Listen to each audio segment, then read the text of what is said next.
Hello guys, അപ്പം മറ്റൊരു പുതിയ വീഡിയോയിലേക്ക് ഏവർക്കും സ്വാഗതം. വേടൻ ഇപ്പം കാണാമറയത്താണ്. വേടനെതിരെ ഇപ്പോൾ ഒരു പുതിയൊരു ആരോപണം കൂടെ വന്നിട്ടുണ്ട്.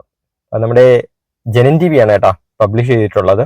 അതായത് വേടൻ സ്റ്റേജ് ഷോകളിലൂടെ ലക്ഷങ്ങൾ സമ്പാദിക്കുന്നു, അതിൽ ദുരൂഹതയുണ്ട്, അതിനെതിരെ അന്വേഷണം വേണമെന്നുള്ളൊരു മുറവിളി കൂട്ടുകയാണ്, വിമർശനങ്ങളൊക്കെ ഉയരുകയാണ്. ആരാണ് ഇവിടെ ഇരുന്ന് ഉയർത്തുന്നത്? എനിക്ക് തോന്നുന്നു അവര് തന്നെയാണ് ഉയർത്തുന്നത്. പക്ഷെ അവർക്ക് എന്താണ് ഇതിൽ ഇത്രയും ഒരു ഇന്റൻസീവായിട്ട് ഈ ഒരു കാഴ്ച മാത്രം ഇങ്ങനെ എടുത്തിട്ട് ഇടുകയാണ് അങ്ങ്. അദ്ദേഹം ജോലി ചെയ്യുന്നു, പൈസ ഉണ്ടാക്കുന്നു. ഇത് ആർക്കാണ് ദണ്ണം? ഇപ്പൊ പൈസ ഉണ്ടാക്കുന്നതായോ കുറ്റം?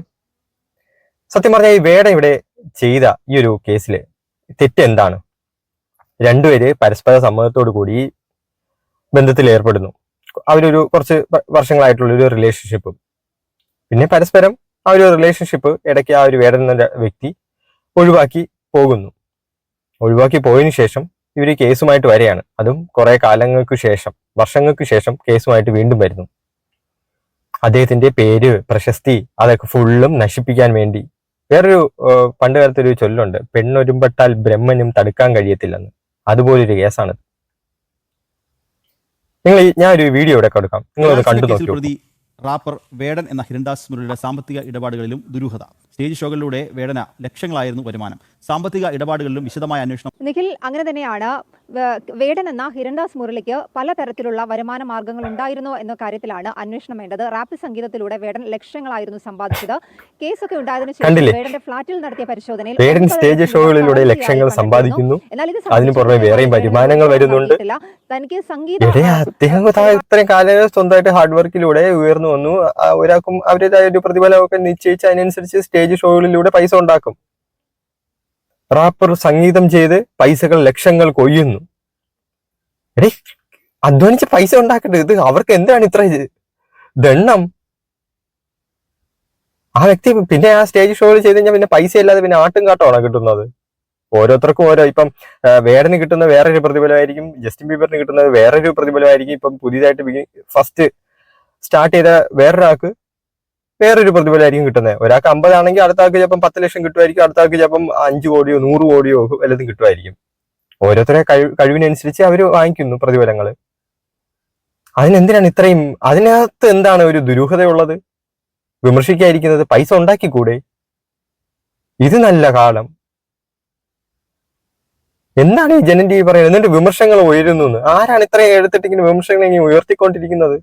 നിങ്ങൾ തന്നെയാണ്, അല്ലാതെ വേറെ ആരുമല്ല. വല്ലാത്ത, ഒരാൾക്ക് നേരെയും പോകാൻ കഴിയത്തില്ല, കുറുകയും പോകാൻ കഴിയത്തില്ല. ഒരു സൈഡിലാണെങ്കിൽ ഒരു പെണ്ണ് മൊത്തത്തിൽ ഇങ്ങനെ ഒരു ഈ ഇര ഒരുമ്പെട്ടിരിക്കുകയാണ്. വർഷങ്ങൾക്ക് മുമ്പ് നടന്ന കാര്യങ്ങൾ എല്ലാം കൂടെ വീണ്ടും തിരിച്ച് ബൂമറാങ് പോലെ കറങ്ങി തിരിഞ്ഞ് വന്ന് അതുമായിട്ട് ഇങ്ങനെ നേരിട്ടുകൊണ്ടിരിക്കുന്നു. ഒരാൾക്കെതിരെ ലുക്കൗട്ട് നോട്ടീസ് പുറപ്പെടുവിച്ചു.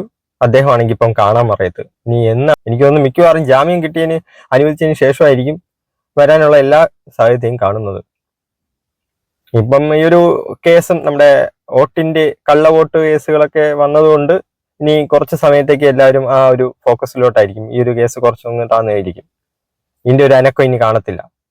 ഇനി വോട്ട് കള്ളവോട്ട് ചെയ്തതിന്റെയും CPM അങ്ങോട്ട് BJP-യിലോട്ട് മാർച്ച് നടത്തുന്നു, BJP അതിൽ പ്രതിഷേധിച്ച് അങ്ങോട്ട് മാർച്ച് നടക്കുന്നു, കോൺഗ്രസ്, അങ്ങനെ മൊത്തത്തിൽ ഇപ്പം രാഷ്ട്രീയമായിട്ടുള്ള അങ്ങോട്ടും ഇങ്ങോട്ടും കൂട്ടത്തല്ലുകളൊക്കെ നടന്നുകൊണ്ടിരിക്കുകയാണ് ഈ വോട്ടിന്റെ പേരിൽ. BJP കള്ളവോട്ട് ഇടുന്നു, ഇപ്പോഴ് അടുത്ത കോൺഗ്രസ് അതിലേറെ കൂടുതൽ കള്ളവോട്ടുകൾ ചെയ്തിട്ടുണ്ടെന്ന് പറഞ്ഞാൽ അടുത്ത പുതിയ ഒരു രേഖകളും കൊണ്ടുവരുന്നു. അപ്പം നിങ്ങൾ ഈ ഒരു കേസിൽ തന്നെ ഇപ്പം എന്താ പറയാ, രണ്ട് കൈകെട്ട് ഒരുമിച്ച് ഇങ്ങനെ കൊട്ടിയാൽ മാത്രമേ സൗണ്ട് കേൾക്കത്തുള്ളൂ. അതുപോലെയാണ്. രണ്ടൊരു റിലേഷൻഷിപ്പിലായിരുന്നു, ബ്രേക്കപ്പ് ആയി. കുറച്ച് വർഷങ്ങൾക്ക് ശേഷം അവര് ആ നിലയിൽ നിന്നും വേടൻ വളരെയധികം മറ്റൊരു വേറെ ലെവലിലോട്ട് പോയി. എനിക്ക് തോന്നുന്നു അവർക്ക് ചിന്തിക്കാൻ പറ്റുന്നതിനെക്കാട്ടിയും വലിയൊരു ലെവലിലോട്ട് റീച്ച് കിട്ടി മാറി. നല്ല രീതിക്ക് ക്യാഷും അതുപോലെ പ്രശസ്തിയും ഉള്ള സമയത്തായപ്പോൾ അവര് തിരിച്ചു മടങ്ങി വന്ന് കേസ് അങ്ങ് കൊടുത്തു. ഇപ്പൊ തന്നെ എനിക്ക് തോന്നുന്നു ഈ ഒരു സിനാരി വരുമ്പോൾ തന്നെ അദ്ദേഹത്തിന് കുറെ അധികം എന്താ പറയാ സ്റ്റേജ് ഷോകൾ നഷ്ടമാവും. ആ ഒരു കരിയറിൽ ആ ഒരു ബ്രേക്ക് വരും. സാമ്പത്തിക നഷ്ടം, മാനനഷ്ടം, എന്തൊക്കെ നഷ്ടങ്ങളാണ് അനുഭവിക്കുന്നത്. അതിന്റെ ഇടയിൽ ആ ഒരു കേസ് നടക്കണം. അതിന്റെ ഇടയിൽ അടുത്ത സ്റ്റേജ് ഷോകളിലൂടെ ലക്ഷങ്ങൾ ഉണ്ടാക്കുന്നു എന്ന് പറഞ്ഞിട്ട് അതിനെതിരെ വിമർശനം ഉയരുന്നു. അടുത്ത വേറൊരു നമ്മുടെ ജനവും ജനം ടി വിയും. ജനം ടി വിയിലാണെങ്കിൽ ഇതൊരു മധുസാർ എന്ന് പറഞ്ഞിട്ട് കേസരി പത്രത്തിന്റെ മുഖ്യാധിപൻ നേരത്തെ കുറച്ചു മുമ്പ് 2-3 ദിവസം മുമ്പായിട്ട് പറയുന്ന കേട്ടു സ്റ്റേറ്റ് ഓർഗനൈസ്ഡ് പീഡനമാണ്. ആ ഒരു വ്യക്തിക്ക് എനിക്കൊന്ന് ഇവർക്ക് എന്തോ വൈരാഗ്യം ഉണ്ടെന്നാണ് തോന്നുന്നത് കേട്ടാ. ഭയങ്കരമായിട്ട് ഇങ്ങനെ ക്രൂശിച്ച് എങ്ങനെയൊക്കെ ഒരു വഴി കൂടെ എങ്ങനെയൊക്കെ എന്താ പറയാ ന്യൂസുകൾ ഉണ്ടാക്കാം അല്ലെങ്കിൽ തകർക്കാം എന്നുള്ള വഴി ഇങ്ങനെ കുത്തിയിരുന്ന് ചിന്തിച്ചുകൊണ്ടിരിക്കുകയാണ്. വളരെ മോശമാണ് കേട്ടാ. നിങ്ങൾക്ക് തന്നെ ഇതിനകത്ത് കണ്ടുകഴിഞ്ഞാൽ അറിയാലോ എന്ത് കാര്യം ഇരിക്കുന്നത്. ഒരാൾ അധ്വാനിക്കുന്നു, പൈസ ഉണ്ടാക്കുന്നു, അതിലെവിടെയാണ് കള്ളക്കേസ്? എവിടെയാണ് അവിടെ കള്ളത്തരം ഇരിക്കുന്നത്, നിഗൂഢത ഇരിക്കുന്നത്?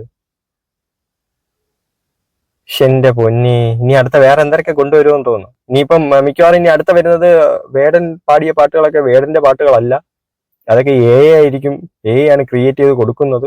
റെക്കോർഡിക്കലി സൗണ്ട് വെച്ചിട്ട് പാടി അങ്ങനെയാണ് കള്ള സമ്പാദിച്ചതെന്നായിരിക്കും ഇനി അടുത്ത വരുന്ന ന്യൂസ്. ഇവന്മാരെ കൊണ്ട് വയ്യ കേട്ടോ, ഒട്ടും വയ്യ. അമ്മാതിരി ന്യൂസുകളാണ് പടച്ചെടുത്തങ്ങ് വിടുന്നത്. എന്തായാലും കൊള്ളാം. നിങ്ങൾക്ക് എന്ത് തോന്നുന്നു ഈ ഒരു വിഷയത്തില്? അപ്പം മറ്റൊരു പുതിയ വീഡിയോയുമായിട്ട് വീണ്ടും കാണാം.